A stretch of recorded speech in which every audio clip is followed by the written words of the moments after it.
Okay, let us start today's class, that is nonlinear system analysis.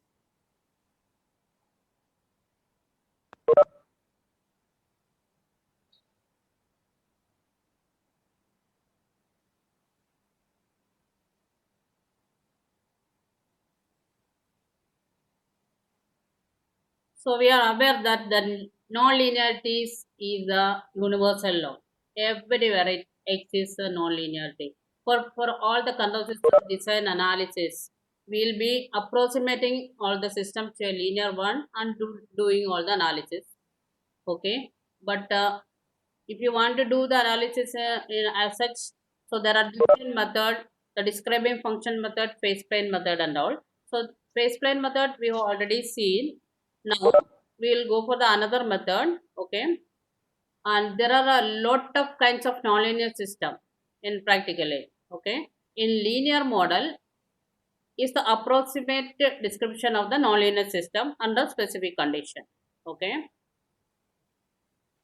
so let us see what is the difference between a linear system and a non-linear system. The main difference in a linear system, if the input is sinusoidal, the output will also be a sinusoidal one.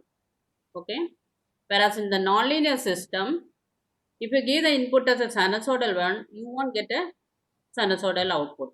So always it will be non-sinusoidal one. So that is a non-linear system. You're giving the input as sinusoidal input, but you will get a different output. So, can you give some example of nonlinear system? If you take the simple example of a half wave rectifier, what is the input of the system? It is a sinusoidal one. The output is a half wave of that. So, it's not a purely sine wave. You take the example of a clipper. Again, the input you are giving sinusoidal, but it's a clipped version of the output you are getting. So, that sort of circuits, that sort of system, you can say it is a nonlinear system. Okay, got the idea? For a nonlinear system, you are giving the input as sinusoidal one, but the output is always non-sinusoidal one. Say a simple example, rectifier, amplifier, anything you take, that you won't get a purely sinusoidal wave as the output. So that sort of system, we can say it is a nonlinear system. Okay. Now, to improve the characteristics of the system, some nonlinearities are intentionally added to the system. So that type of nonlinearities we can call it as a intentional nonlinearities. Why do we add intentionally some nonlinearities? To improve the characteristics of the system. Okay, then we can call that it's intentional nonlinearities. If the nonlinearities are inherently present in the system, that sort of nonlinearities we can say it is an incidental nonlinearities. So there are two types of nonlinearities: intentional nonlinearities and incidental nonlinearities. Okay, intentionally you are adding some nonlinearity to the system to improve the characteristics. We can say it is a intentional nonlinearities. The other one is a incidental nonlinearities. So now we are dealing with the nonlinearities which is happening in the control systems only. So the common nonlinear factors in control systems are saturation, dead zone, backlash, relay. So the saturation curve looks like this, and the dead zone this way, backlash and relay. These are the common nonlinearities present in the control system. So we'll discuss one by one. Okay. First one is saturation nonlinearity. The input and output exhibit a linear relationship in certain region. You see that this graph, what is along the x-axis? It is along the x-axis, it is the input. Okay, along the x-axis, it is the input, and along the y-axis, it is the output. Now, you are increasing the input. Then what is happening in the input? When you increase the input, what is the output? It is increasing linearly till the point A. You can see that. When you increase the input, the output is increasing linearly up to A. At A, what happening? You are further increasing the input, but the output remains at the maximum value. So that sort of non-linearity we call it is a saturation. So once it reach the maximum point, it will not increase. The output will not increase. it will remains that maximum value even if you increase the input. So that sort of nonlinearity is called the saturation nonlinearity. Got the concept? So this is a symbol. So y of t is equal to x into k of t, that is up to a, and here it is k signum x of t, that is for this particular value it will be remain the maximum value for both the positive and the negative condition. So this is a saturation nonlinearity. Is it clear, Rupesh? You want me to explain again, Rupesh? Miss. Saturation nonlinearity. That is when the point, when you increase the point, when it reaches this point, even if you increase the input, it will remains in this maximum value only. So that is why it is called a saturation nonlinearity. Okay, Okay, Miss. it simply stay around that maximum value only. Rupesh, clear? Yes, Miss. Hmm? Yes, yes. Okay, I'll go for the next slide. Okay, next one is a dead zone nonlinearity. Many measurement where it occurs, that where they are telling many measurement components and actuators have dead zone. That is a non-linearity exists in the control system. The first one is the saturation non-linearity, the other one is dead zone non-linearity. So let us see what is that dead zone non-linearity. For example, some actuators will not work if the input is small. So that is output remains zero till at some point of input. So along the x-axis it is input and along the y-axis it is the output. Okay, you are increasing the input but no output till delta. You can see that there is no output. After delta you can see the output is increasing with respect to the input. Output is increasing with respect to the input. So that is the case with the reverse condition. You are increasing the in the reverse direction, you are increasing the input.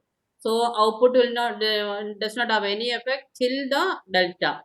Okay, but after delta what is happening? You are increasing the input in the negative direction, opposite direction, but you can see that it is increasing linearly with respect to the input. So that sort of non-linearity we can call it is a dead zone non-linearity. Okay, now then the relay nonlinearity. So where it occurs this relay nonlinearity, different magnetoresistance in relay pickup and relay dropout lead to the difference in the pickup and dropout voltage. So this is the relay example of this one. You can see that this is the multiple point relay. You can see here also the same thing. You are increasing the input, but till mh there is no effect. From mh to h you can see that it is a one hysteresis movement. Similarly the cases with the reverse direction, reversingly you are increasing the input till mh minus mh, no output. After mh till this width you can see one hysteresis width. So that is the relay non-linearities. And there are practical relay non-linearity. We can see that. So this is one type of, this is the pure hysteresis one. And when this figure 2 is the three position relay non-linearity, and this is the ideal non one. This is ideal case. Practical relay means it is just like a delay only. You can see that this is the actual one, that is the real one. Now actually what is happening practically, this is the ideal one, ideal relay. It is supposed to be this way, but it will not happen like that. For practically after some time only this input increase, output increases. So this is a delay. You can say the relay is nothing but a delay. Okay, and this is a sort of the hysteresis type that I'll explain in the next slide. What the concept? Okay, relay relay non-linearities. This is the ideal one. This will not happen. So the practical case, it will have some delay. So that is the relay catches, relay non-linearity. Okay. So now comes the backlash non-linearity. When the input direction is changed, the output holds constant until the input exceeds a certain value. So the backlash is eliminated. In practical, some mechanisms, there always exists some small gap due to the requirement. So that here it is comes in the machining precision and demands of the component behavior. So the best example is the gear train example. Okay. Now you see this diagram. You are increasing the input in this direction. What happens? This one at B, it increases linearly. Then assume that you are reverse the direction. Then it will not take this path.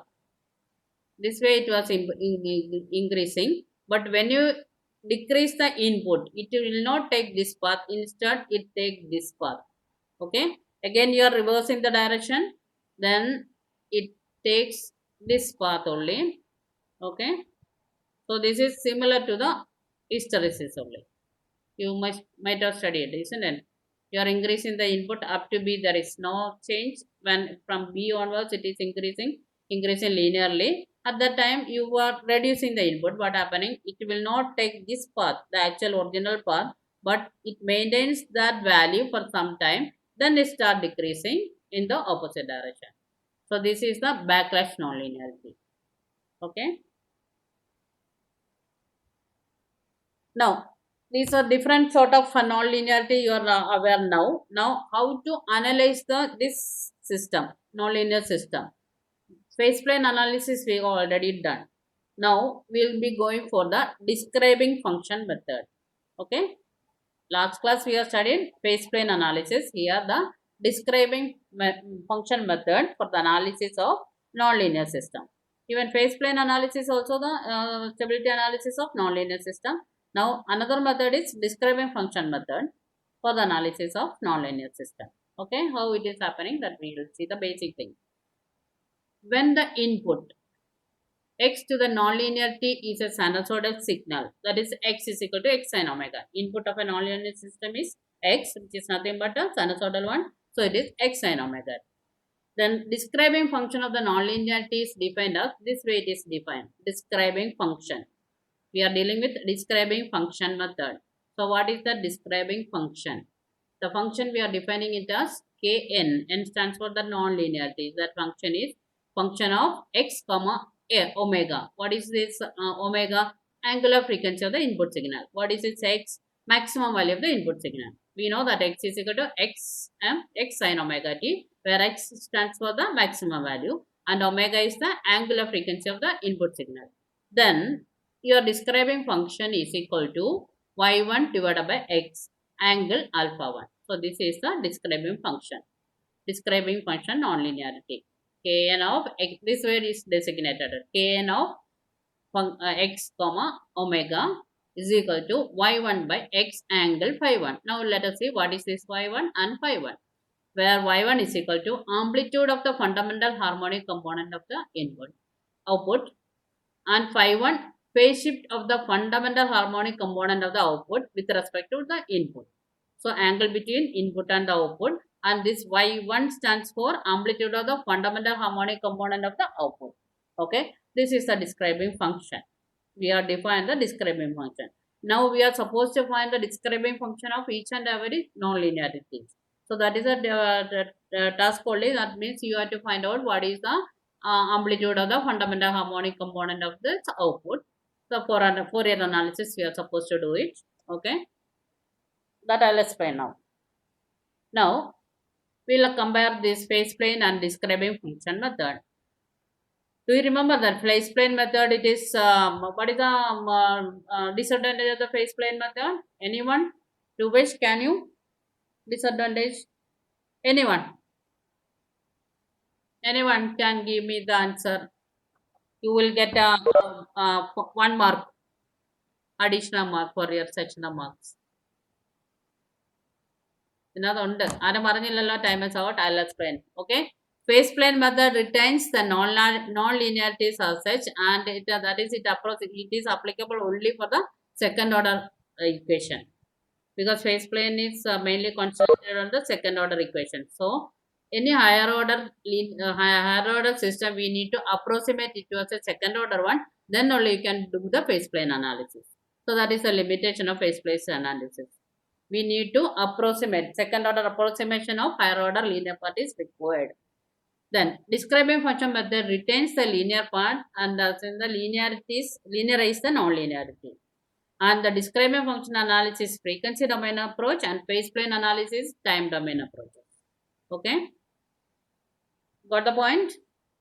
The difference between phase plane and describing function. The phase plane, it is mainly concentrated only for the second order system, and for a higher order system we will be approximating this the higher order as a second order one, then only we can do the phase plane analysis. So the phase plane analysis, it is a time domain approach, and the describing function analysis is a frequency domain approach. So let us see the properties of nonlinear system. Nonlinear system have jump resonance in frequency domain. The output of the nonlinear system will have harmonic oscillations and harmonics when excited by sinusoidal signals. Harmonic oscillations will be there. Nonlinear system have jump resonance. Okay. Now let us see what is this jump resonance. Okay.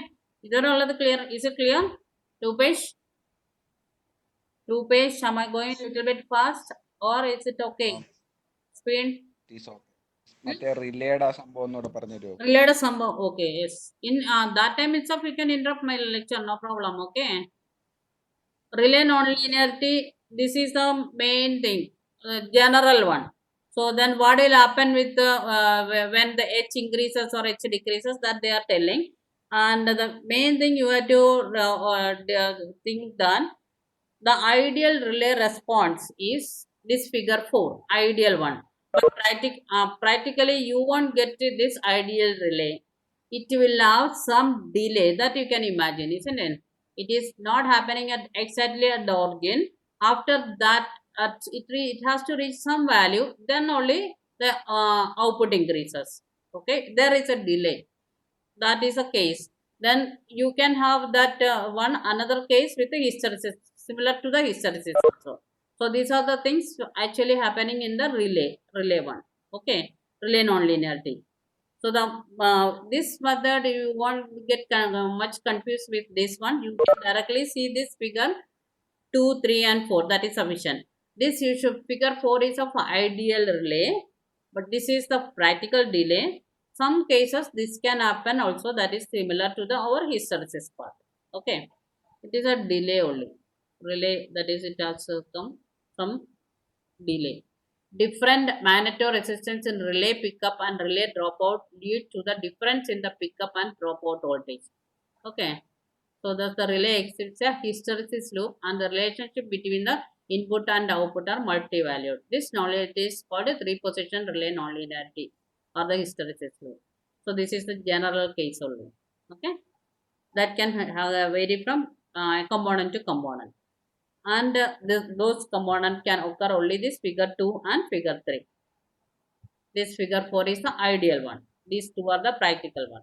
Okay, there will be some delay in that because it has to reach some input voltage, then only it will be active. That's okay.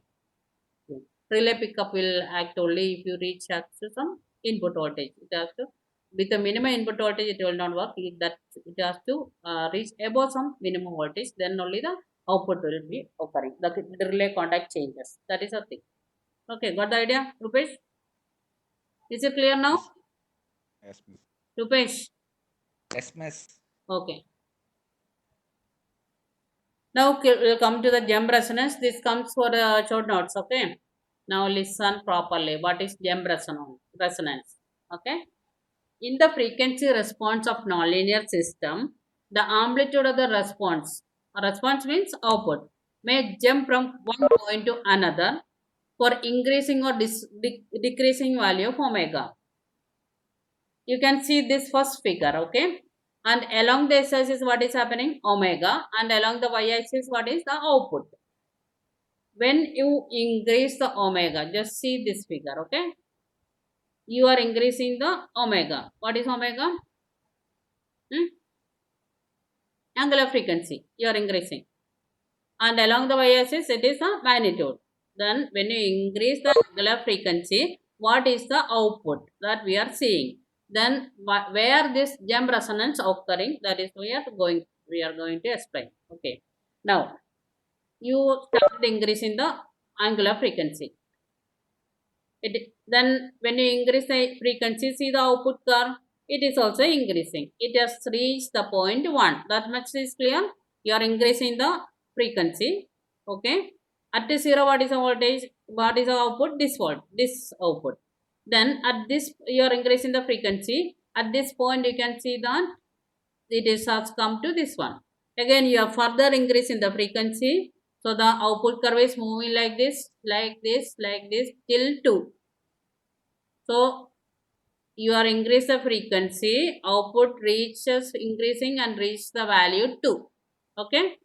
At 2, what is happening? Further, you are increasing the frequency. When you increase the frequency, you can see that this output is not further increasing like this or increasing not like this. It has come down to this point 3. Actually, at this point, what is happening? You can see there are 2 points, 2 and 3. Okay. Again, you are increasing. What happening? The curve, the output curve moves from 3 to 4. 3 to 4. That much is clear? That is a jump resonance. I'll explain again. At the origin, this is the condition. At the, you are increasing the frequency along the x-axis. See the output. It is also increasing along this one. But again increasing the frequency, reaching up to 2. At 2, you have come up to this frequency of angular frequency is here. From this point, when you further increase omega, what is happening? The point shift from 2 to 3. Increase the frequency, the curve moves from 3 to 4. So this is the jump resonance. Now at this same figure, if you decrease the frequency from this in the opposite direction, what is happening? You are reached up to 4. Then decreasing the frequency, coming back 3, again coming back 3, decreasing. Then this is the output. At 5, you can see that this is increasing to this point. From 5, it is jumping to 6. From there, further decreasing and coming back. So this is the jump resonance. Okay. Now this is a mechanical system with a hard spring.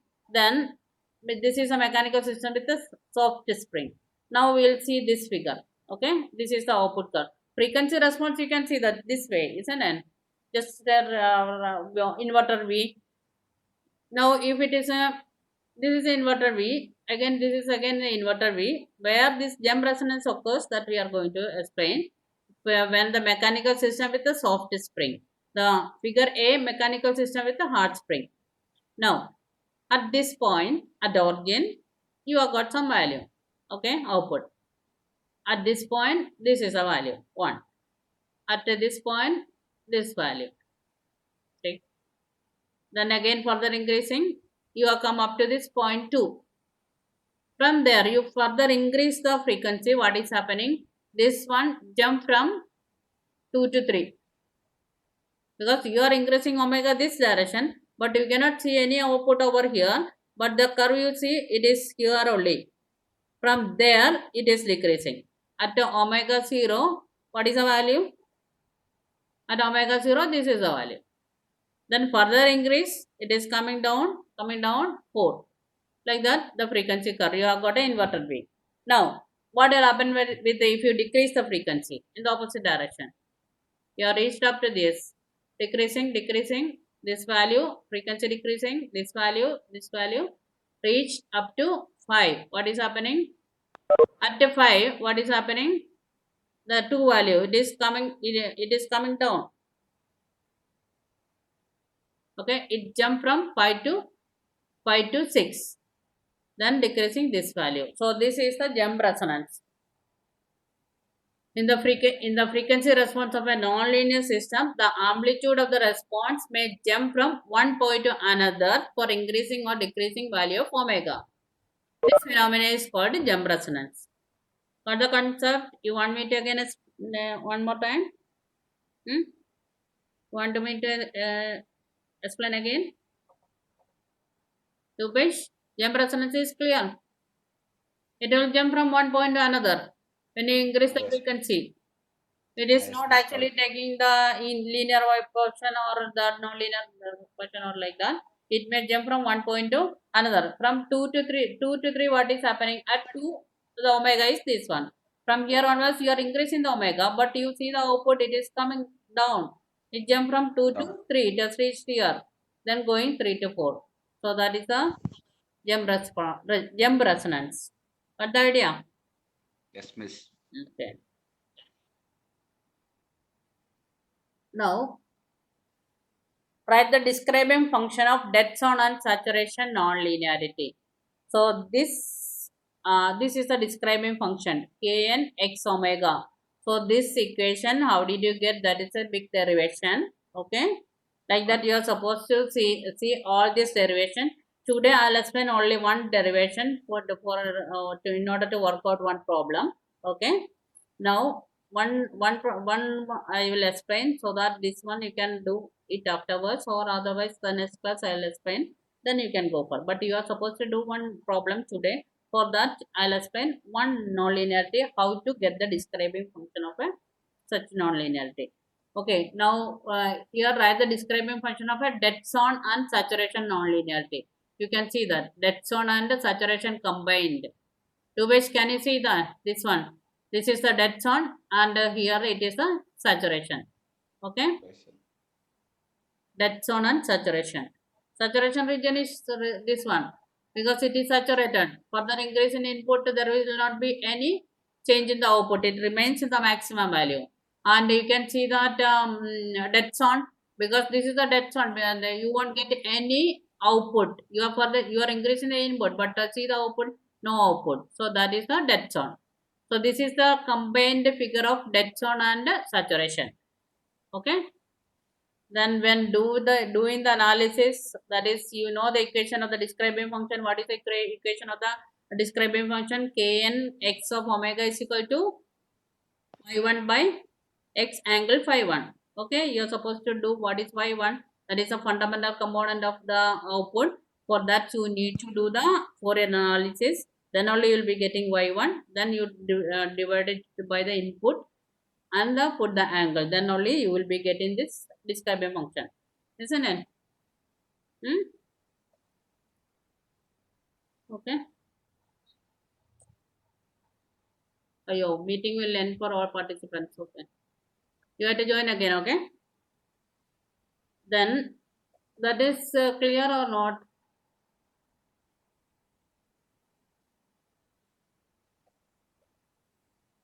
Describing function equation is this one. Kn x of omega is equal to y1 by x angle phi 1. Okay. You have to find out what is y1 of the particular figure. Then input. Then angle phi 1. Then only you will be getting the describing function. Similar one describing function is shown over here. After doing all this problem, you will be getting this figure. If you get that is dead zone and the saturation combined, then the describing function is of this form. Okay. Now അങ്ങനെ എഴുതുന്നേ അത് പഠിക്കണം derivation that is not over. I'll do the derivation only for one nonlinearity today. Okay, so I wanted to show that there are so many nonlinearities. You will have the describing function of different one, that we'll do one by one. Today I'll make you to do one nonlinearity, and based on that one problem. Okay, because each one class is required for completing the derivation. If once the one derivation, if you do properly, you can do the other one also. But you first one will make it clear to you today. Okay, write the describing function of saturation non-linearity. So this derivation I am going to explain today. Okay, you what is write the describing function of saturation non-linearity. So you can see the saturation non-linearity, isn't it? It is saturated at this point. So how to get the describing function of the saturation non-linearity, I'll explain today. That is the main method, describing function method. Okay, I'll explain how to get these equations for this particular figure. This is what this is one non-linearity that is occur in any practical control system. Okay, for doing that nonlinear system analysis, we need this function, that is the describing function for the analysis of the nonlinear system, whether the system is stable or not. Okay.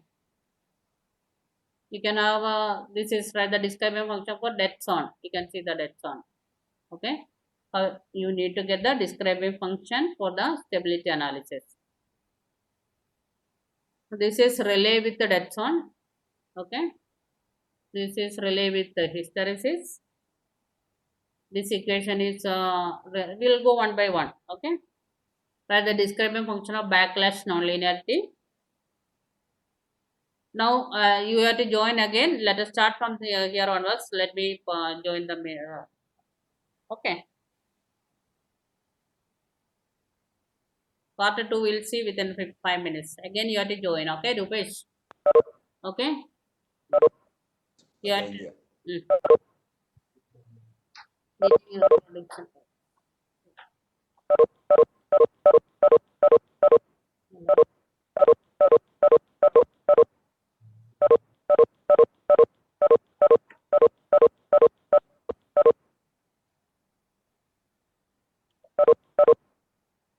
record. I don't know what